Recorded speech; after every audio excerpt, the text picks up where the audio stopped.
Well, hi, everybody. This is Ursie, and today I'm joined on the Ascension Playground with my dear sister and friend, Linda Kubota Byrd. Hi, Linda, and welcome. Hello. Well, the tom-toms are really going off strong all across the globe. And Linda and I were talking recently, and we thought we'd come on to share insights on this a powerful time of new beginnings. And so she's here to share a cosmic update. I hope that the wisdom that's coming through Linda in this conversation, that it might add more peace and light to your path onward and inward, so that together we can add our vibration to support the collective awakening of all humanity. This is the time, it's now. So, Linda, guide us on this idea of what's happening cosmically.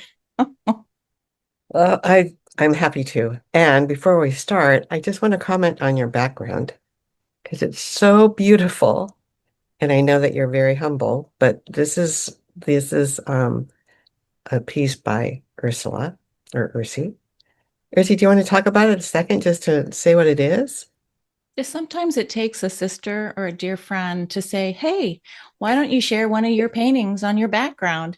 And we were talking about the Syrian star families and how I'm really coming into alignment that this is not about my ego as a painter, but it really is a technology from Osiris and the Syrian star families, those that helped with the DNA creation and the blueprint, working with the Pleiadian star mothers.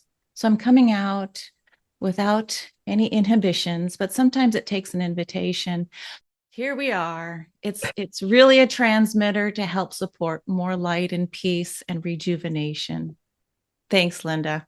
Thank you. And it feels really good. I mean, Oh, I love it. It's just, yeah. So thank you. Thank you for sharing. Um, The reason we thought we'd have this conversation is because there's so much going on in the world right now. A lot of what is going on is kind of in alignment with what's supposed to be going on. Not in this, I wish it wasn't happening in this way, but a lot of what's happening is that we're having to really tear down old ways so that new ways can come. It's kind of the rising of the phoenix kind of situation. And so I was thinking about this recent equinox that we've just experienced, but what's led up to that? And I thought I'd just do a quick summary of the kind of the big picture and then kind of narrow it down to, where we are right now.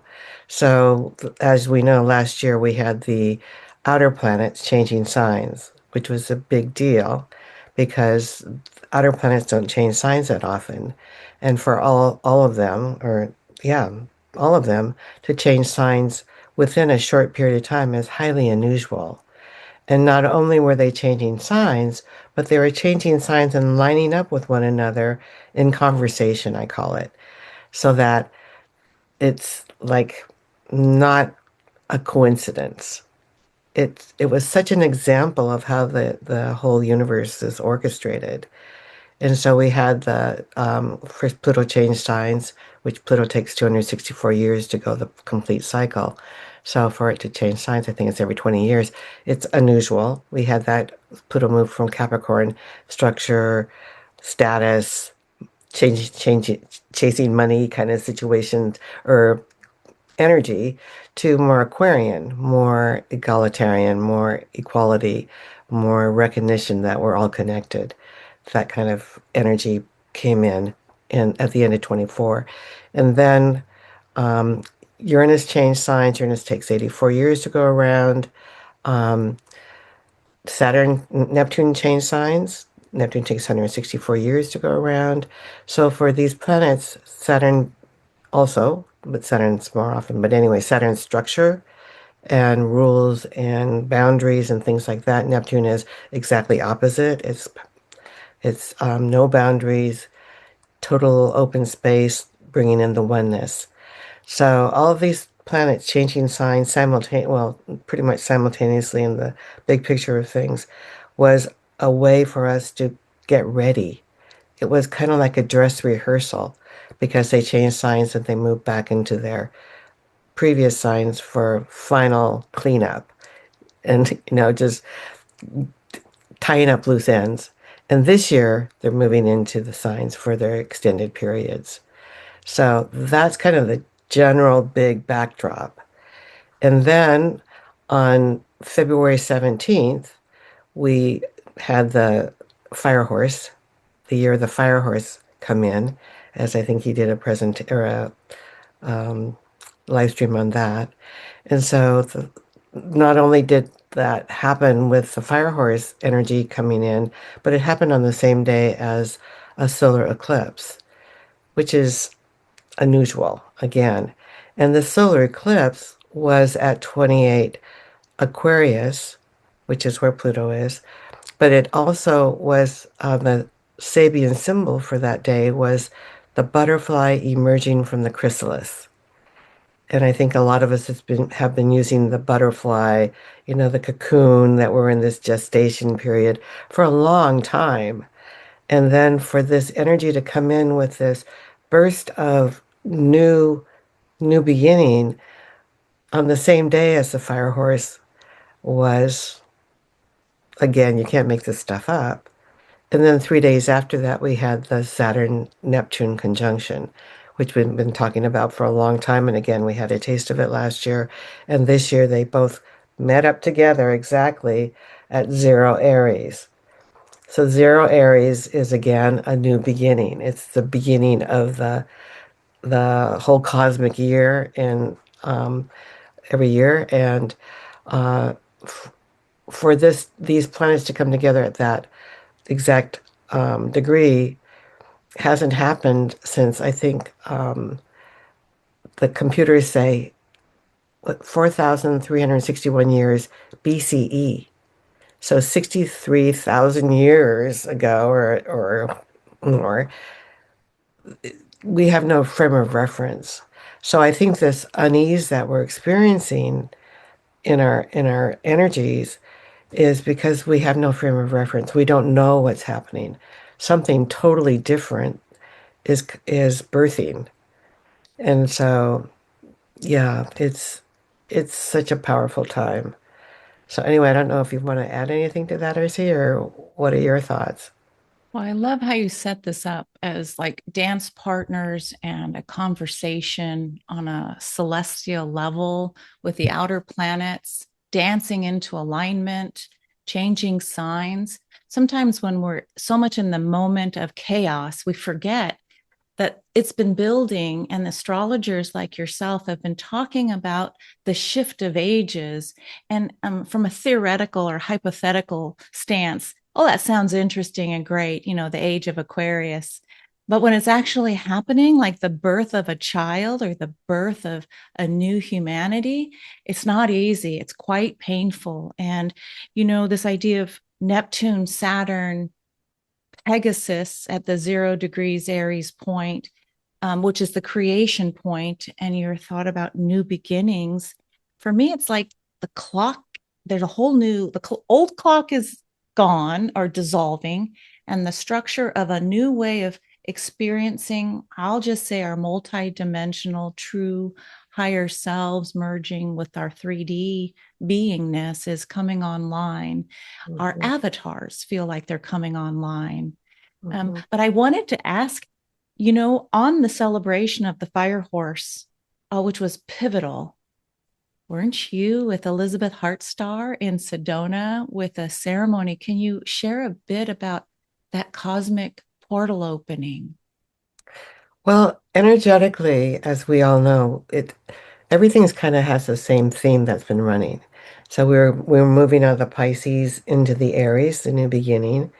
And so the day that we did the big ceremony at the sacred space, it was in this big meadow with these beautiful, dainty little wildflowers, just Oh, a carpet of wildflower. It was gorgeous. But it was cloudy. And it was funny because Sedona was gorgeous until we got there, and then we had rain predicted the whole time, and then we had sun come out afterward. But anyway, so this day we were determined to go rain or shine, and we were standing in our circle, um, doing our ceremony, various different things melted together. And when we ended, the sun came out. Oh, It was like it was heavy cloud cover and even maybe a drop or two of rain. And then just as we finished, the sun came out. oh, that's And so so powerful. it's things like that that you Yeah, realize that we're part of something much greater. And when we're being guided to do something, you just say yes, even though you don't know exactly how it's going to happen. But it's just that we know. And I think that's the beauty of the Pisces, this extended period in Pisces.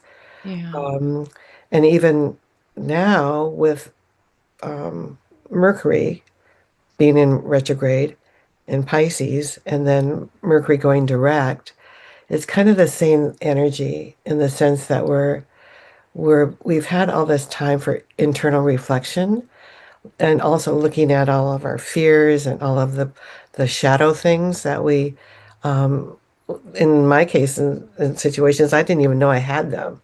It's like, oh wow, I do operate like that, or I have believed that. And for these to be coming into our awareness so that we can let them go.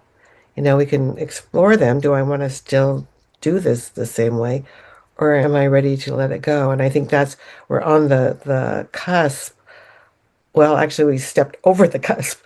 I think, yeah. It's recently we're in a new energy now, and we're in a totally new energy, yeah, and so looking back, it's like to thank the shadow or thank the stuck period, so that because we did a lot of work during that period. yeah, and that power of the eclipse. It's the shadow that we're not. It's behind us as we light the way. So but that you went to Sedona with the red rock. I mean, for me, in that iron and the blood and this whole idea of new beginnings and Aries, it's just so multi-layered.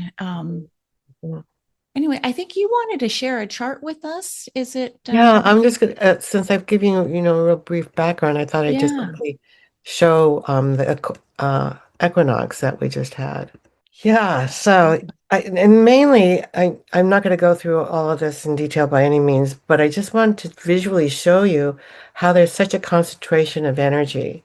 And this was set up in California, so don't pay attention to the houses necessarily, but just look at the concentration. It's like so much Pisces energy and so much Aries energy. This is Pisces the ending and Aries the beginning. And but also Pisces is the spiritual, bringing in the oneness, the energy of that we are all connected. We are all one.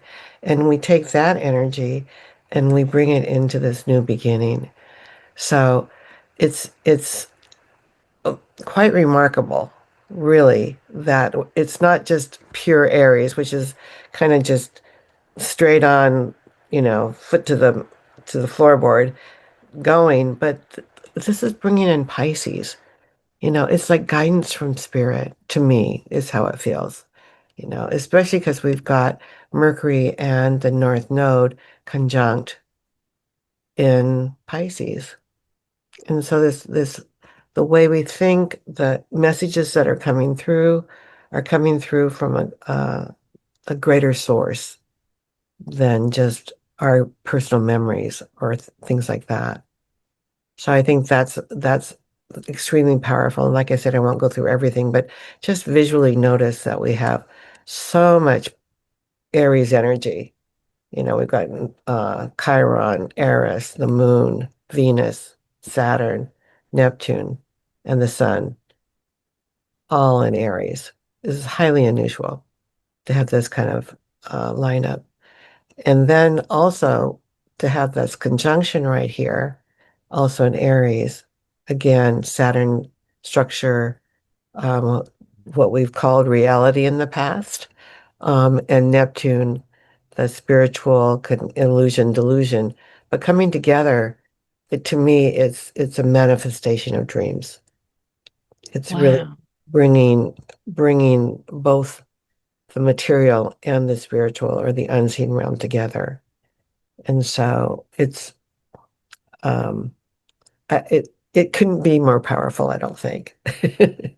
So, Linda, for a beginner to astrology, when they see that you cast this chart for March 20th, and they may not be listening to this until like April, Mhm. can you share anything about how this energy is it behind us or what's the No, significance? thank you. Yeah, it's just the beginning. It's the spark, but it doesn't happen like on one day suddenly it changes, not like a light switch exactly, but it's the energetic it is the spark, but it's the beginning of what's coming. It's the beginning of what's building. And this happened probably on February 17th. And then we were in this kind of getting ready stage. And then, yeah, the equinox set it off. And the equinox in itself being equal day, equal night, but it's in the northern hemisphere, it's moving more where the sun is gaining strength in the sense, or gaining more stage time. And so it just, um, figuratively speaking, it's like our own energy, our sun energy, our core energy, who we are at our essence is being fueled to become stronger, as we hopefully are letting go of our conditioned patterning or our emotional security, clingy energy, and really trusting to be able to shine our authentic selves, who we came in to be. I think that um, that's also going on, whether you're in Aries or not, or have any Aries energy, you have Aries in your chart somewhere. So, yeah, This it's idea of a new beginning too, it's not outside of myself, right? It's mm, inside. So if there's an Ursula, let's say 2.0, she's online now. And so if you're listening to this, think about like, is there something that it doesn't bother you anymore? Or is there something that's still needing to be let go? I found myself to be like, I don't really care what other people think of me, which was a huge deal early on. And now I just feel like, okay, who am I afraid of that's going to look at me sideways? This is just me being me. And so there's that like 2.0. What's the next version? But it's such a huge, so the only thing I can think of is it's my higher self merging with that old 3D self. And I signed up for this lifetime to experience this merging of an avatar. So my dreams are getting more vivid. The synchronicities are showing up. What I focus on manifests. It's always been seeing numbers on the clocks or thinking of someone and they call you, but it's another level of experience, especially the dream time. Like I'm taking a remote viewing class from a friend named Lori Cameron, and she's teaching us about the hypnagogic state. So when we really go from one side of the brain to the next and really see that multidimensional, create high creativity self. So when I'm thinking, okay, yeah, maybe I live that way instead of waiting for the dream time. Like, why don't I just experience it, whether I'm waking or sleeping? It's a new online Ursula, but it's not outside me. All that noise outside is forcing me to kind of go, I can't control any of it. I must go in. I don't know how absolutely. you're experiencing it, Linda. Yeah, that's really, really important and very, very true. As in fact, just again, the figurative Saturn is what we used to call reality, Mm. and Neptune was the dream. Well, paraphrasing a quote from that Rick Levine quotes Rob Hand, saying that now we're recognizing that Saturn is reality, and I mean, sorry, Neptune is Good. reality, and Saturn is what we used to think was the the reality. Sorry, I messed that up. Let me I start got over. it. Okay. Saturn is what we used to think was reality, but now we recognize that Neptune, the dream, or the yeah, the dream is what is really real, and Saturn was our illusion. So they've switched places. So anyway, It's like that Asian tale of I dreamt I was a butterfly, and am I a man or am I a butterfly? So it's that. Well, and I gotta just add one other thing. So we have Saturn, Neptune, and then we have Pegasus, right? And I did a little video thinking, oh my gosh, here comes the new Trinity online, Father, Son, and Holy Ghost, let's say. But it's not Jesus, God, and Holy Spirit. Now it's like Father, Saturn, Neptune, the sun, and then the offspring of Neptune is Pegasus, right? So we have three generations coming together to kind of like replace the old trinity of sorts, but in a new way. It's by, Pegasus was born by his mother's head being cut off and sprung out of her neck and her blood, right? So is that the new paradigm? And is that well, who's guiding us? and just I'm sorry to interrupt, but at the same time, Algo has been playing a big part in this, and Algo is the losing your head, which again, it figuratively is saying that the we're being asked to lose our head, to get out of our heads, Hmm. to drop more into our internal selves, into our internal knowing. And so I just think that the metaphor of the losing the head thing is so appropriate and so such a visual Yeah, reminder, literally. to start trusting our intuition, our inner knowing. Yeah, And what yeah. happens when we lose our head that's cut with the blade, right? Metal, is out springs the new life. This winged horse Pegasus that everyone loves and vibrates, and Pegasus working with the nine muses of inspiration. So it's like you can't get to Olympus in 3D, so to speak. You know what I mean? Hmm. So to navigate this new energy, it does require each of us to kind of shift our way of um, thinking about ourselves, not even thinking, tuning into the heart's response. We need our mind. So let's just kind of have it hanging on a little bit. It plays a role, but it's not going to guide us. Like it's the unseen realms, like you were mentioning, what Robert Hand quote. But I'd love for you to share the chart one more time because there's something with Jupiter that wants to come forward when you showed this chart for the spring equinox. Jupiter, for the non-astrologers, is the planet of expansion, and his nickname is kind of the Santa Claus of the zodiac. So Jupiter here Yeah. at 15 degrees, which I just recently been paying attention to, that's also known as a world point. So, yeah. But the 0 degrees Aries is a world point. It's the all cardinal um, signs at 0 degrees, but this one's particularly strong in that it's the beginning. Mm. So for that to be, in Neptune and trine, yeah, to Mars There's is. that Martian energy, right? Of Mhm. how do I assert uh so the reason I wanted to look at Jupiter at 15 degrees of Cancer on the spring equinox is that Sirius A, the brightest star in our heavens that is connected excuse me, to the Egyptian mythology that this is the path back to where I came from.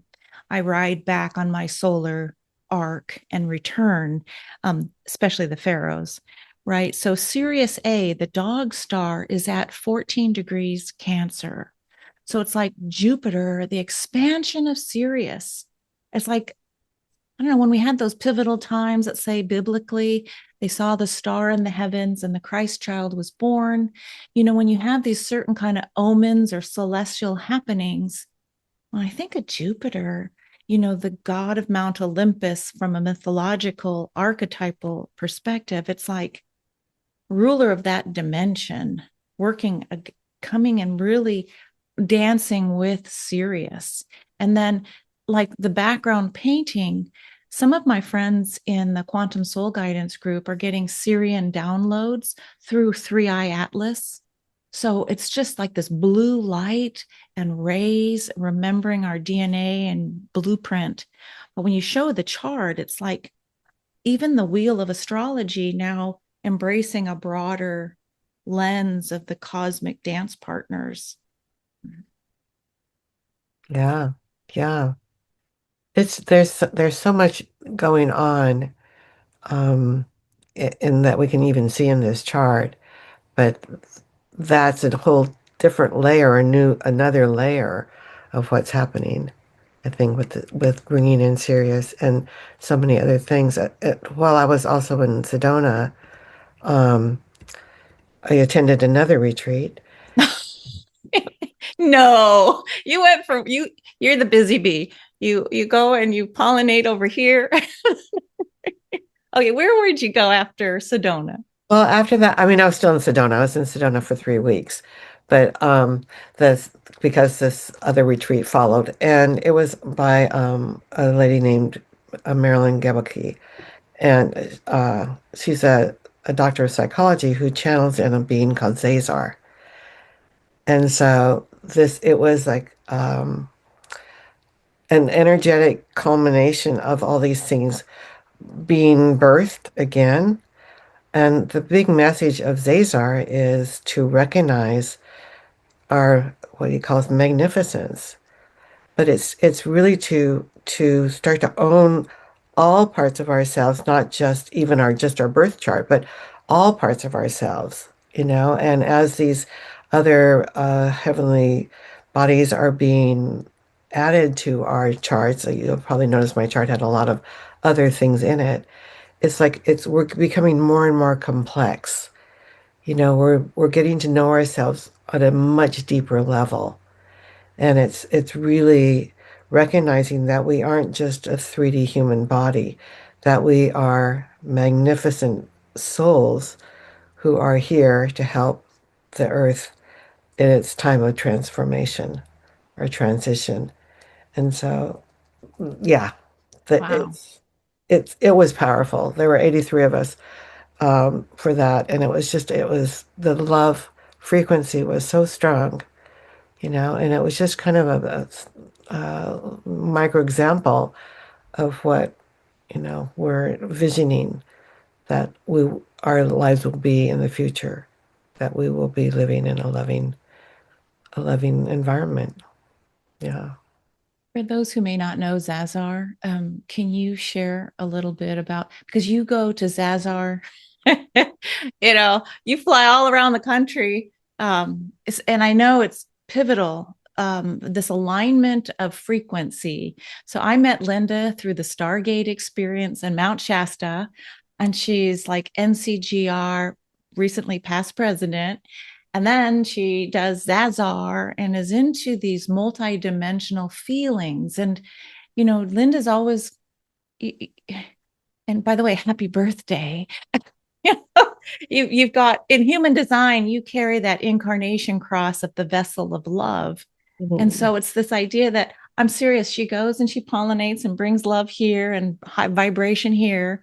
And you are certainly working on yourself at the same time. But tell us more about Zazar, because I watch what you pick up and it's like she's still working with Zazar and it's phenomenal. Yeah, well, Cesar started working with the Stargate. Uh, it might be a year and a half ago. It might even be 2 years ago. But he's a being um, who is intergalactic, as these other beings that we work with are. Um, and he looks like this. Right. That's the artist Vashta Narada. Um, Beautiful. Look at that bluish skin He's in with this, elfin. It looks yeah, like Elfin. Yeah, Elfin, Pleiadian, and Arcturan is what he is. at this point. But he channels through Marilyn, and he's very passionate. But the bottom line message is, remember your magnificence, which is a lot harder than it seems, because this is part of the things we were doing as a group, and in this in unconditional loving place, one of the first things was, drop all judgment, to recognize that, you know, as humans we judge, but also to recognize that what we're judging is a part of ourselves we aren't owning. So it's because we're all reflections for one another, right? Yeah. That's interesting because, like, reptilian brain is up here in the front. And then this idea that working more Arcturian, it's like parallel life experiences and holding the portals of light for every human who's born. And when we die, it's like go to the light. That, as I understand it, through Lisa Royal Holt and others, that's that's our star family, the Arcturians. But to have a blend of Elfin, Palladian, Arcturian, I'm gonna give some love energy to Zazar too. And if those of you watching have tuned in to Bashar, that energy is different. It's much more like he's got a ship over Sedona, or it moves around a little bit, but he's with and connected to the Essassani, like the future Greys, helping to support humanity going forward. So we're starting to learn and talk and speak more galactically, and we can't go into more galactic consciousness if we're still back in the frontal lobe worrying about survival. And you brought up Algol, which is Medusa's head in the Perseus constellation. He's holding it. So we have to kind of find a different way to navigate as we move much more into this galactic awareness and consciousness. And you're right, those things outside me, if I shift my vibration, if I remember my magnificence, Linda, I have the power to shift the energy, right? Hmm. Holding it, like only matching my frequency. So if I stay in fear because I'm watching the news and this and this and this and it's building, I'm going to magnify that and it's going to come toward me. But galactic consciousness said basically it's only you. And you're kind of in this, you're drawing to you these experiences and people based on your vibration, whether we're aware of it consciously or subconsciously. So it's a little bit of a head scratcher. It's like, you mean the ridiculous one out there in the world that I'm not going to name, but it's like, okay. And all those other leaders around the world, okay, that's somehow a reflection of my consciousness. And if I shift it to saying, I signed up to be here now, I add love and peace and light to my day in my moment and on my screen. Tell me more, or help. I want to feel more into that integration point of stillness. And that's where the brain, if you can get to that still point, that's where everything changes. And I guess I'm getting goosebumps, Linda. They're showing me that that still point is that Aries, zero Aries point of creation that March 20th brought forward. Hmm. It's not in the past, really. It's in quantum. I'm getting that. Oh, it's Right. happening now. Yeah. It's happening now. I mean, as Neptune cazimi with the sun, or cazimi means with the sun. So just to have these two planets together is exactly the energy, the goosebumpy energy that we're getting of this is all a dream. Oh, And we're all contributing through our field. And so the only thing we can control is our own self and how we look at life and what we choose to focus on, and to be in the moment, to feel the guidance, to be able to be in this loving space, because love is like the water to the fish. It's love is the container we live in, to vibrate from there from this loving, just pure loving space, we are adding that to the quantum field. That's our contribution. So for so many people, it's like, what should I do? What's my purpose? What's my calling? What should I be doing? And it starts with just be. Be. Hard to do, right? It is, but just to be love and to recognize that if we're just sitting at home being, you're contributing either fear or love. And the choice is ours in every moment. And so this is where when we recognize that we have that power to make a difference by just who we are and to be as authentic as we can be, because we all came in with a particular energy signature to add to the collective. This is our contribution, is our signature of our field. That's, Yeah. you That's know, power. That's a powerful message. In fact, you're reminding me sometimes in your moon group, which thank you for including me, this idea that if you want something to do, just be. There seriously isn't anything to do but be. And as Linda said, you're adding that into the matrix of the human consciousness by your gift is not creating paintings and blah blah. It's if you can just get to neutral, which is huge. So is it David Hawkins who studied brainwave patterns? The majority of humans are on this fear state. But if you can just get to neutral, if that's even possible, one person at a still point in neutrality can help affect their energy of neutrality goes in the field and it can affect over 90,000 others. That's how powerful you just being in nature or sitting still. And yeah, if you can get to that higher level of, okay, I'm going to say thank you for this moment, or even higher than thank you, love, I feel love, I am love. But if you can just get to neutral in this transformative, chaotic time, it affects way more than you can imagine. yeah, yeah. And I don't want to give the impression that we're saying to become a couch potato, you know. It is just being in that quiet, then you can hear. Hmm. And that's when you know. So that we can share our particular gifts, and in Ursula's case, her art. That we all have our own particular piece to bring. We I wish we could all, paint like that, but we all have our own piece, and it might be you make great cookies. I mean, I don't know. We all have our own particular gift to bring. Yeah. And so, but we don't know that when we're just in our heads thinking, I should do that, and I should do that, and my dad would be happy if I did this or whatever.